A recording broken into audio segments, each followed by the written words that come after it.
ഇന്ന് സൂപ്പർ സിന്ദഗി എന്ന സിനിമ കണ്ടു. ഇത് ഞാൻ കണ്ടത് അരമണിക്കൂർ കഴിഞ്ഞിട്ടാണ് ഞാൻ തിയേറ്ററിലെത്തിയത്. പക്ഷെ എന്നാലും കഥ മനസ്സിലായി എനിക്ക്. ഇത് ഒരു ഒരു വളരെ പ്രെഡിക്റ്റബിൾ ആയിട്ടുള്ളൊരു സ്റ്റോറിയാണ്. ഇത് ധ്യാൻ ശ്രീനിവാസൻ വരുമ്പോൾ തന്നെ എനിക്ക് ഒട്ടും പ്രതീക്ഷ ഉണ്ടായിരുന്നില്ല. കാരണം ഈ ധ്യാൻ ശ്രീനിവാസനെ വെച്ച് കുറേ അധികം ഫിലിംസ് ഇങ്ങനെ വരുന്നുണ്ട്. ഒന്നും ഒരു രീതിയിലും അത് വർക്കൗട്ട് ആകുന്നില്ല.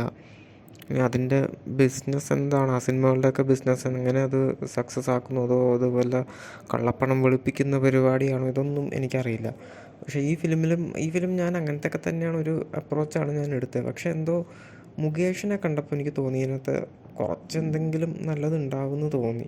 പിന്നെ പോസ്റ്റേഴ്സ് കണ്ടപ്പോഴും അത്ര ഒരു ക്വാളിറ്റി ഉള്ള പോസ്റ്റേഴ്സാണ്, അത്ര മോശം പോസ്റ്റേഴ്സ് അല്ല.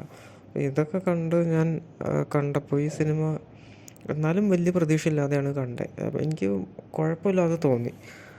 തുടക്കം തൊട്ട് അവസാനം വരെ പ്രഡിക്റ്റബിളാണ്. തുടക്കം ഇവർ ശരിക്കും ഗോൾഡ് സ്മഗിൾ ചെയ്യാൻ നോക്കുന്നതാണ്. ഈ ധ്യാൻ ശ്രീനിവാസൻ്റെ ക്യാരക്ടറിന് സിദ്ധാർത്ഥ് എന്നാണ് പേര്. ഗോൾഡ് ഇങ്ങനെ സ്മഗിൾ ചെയ്യാൻ വേണ്ടി മുകേഷ് ഈ ധ്യാൻ ശ്രീനിവാസൻ്റെ ഒരു കൂട്ടുകാരനാണ്. അപ്പം ഇങ്ങനെ ഒരു ഗോൾഡ് സ്മഗിൾ ചെയ്യാൻ ഒരു പരിപാടി ഉണ്ട്. പക്ഷെ അത് ഒരു കാട്ടിൽ പോയിട്ട് വേണം. കാട്ടിലുള്ള ഒരു ആളാണ്, ഈ മുകേഷിന് അറിയാവുന്ന ഒരാൾ ഒരു കാട്ടിലുണ്ട്, കാടിൻ്റെ അടുത്ത് താമസിക്കുന്നുണ്ട്. പുള്ളിയുടെ കയ്യിൽ ഒരു പഴയൊരു നിധി കിട്ടിയിട്ടുണ്ട്. അതുകൊണ്ട് അത് ഇവർക്ക് തരാം എന്നൊക്കെ പറഞ്ഞിട്ടുണ്ട്. അപ്പോൾ അങ്ങനെ കുറച്ച് കാശുണ്ടാക്കാം എന്നുള്ളൊരു ഐഡിയ കൊണ്ട് ഇവർ പോകുന്നതാണ്.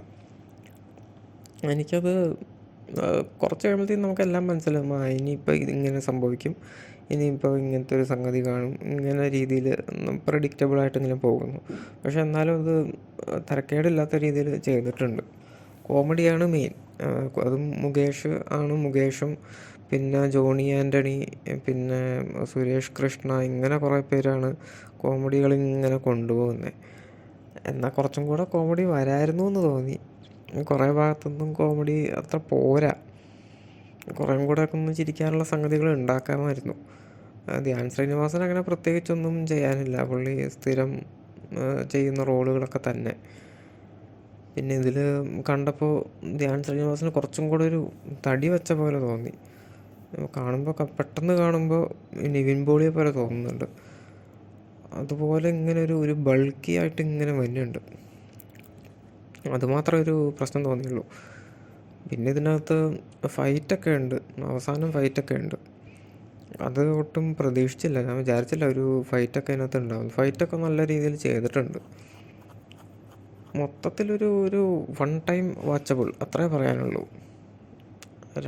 ഇപ്പോൾ വേറെ ഒന്നും കാണാനില്ല എന്നുണ്ടെങ്കിൽ ഇത് കാണാം.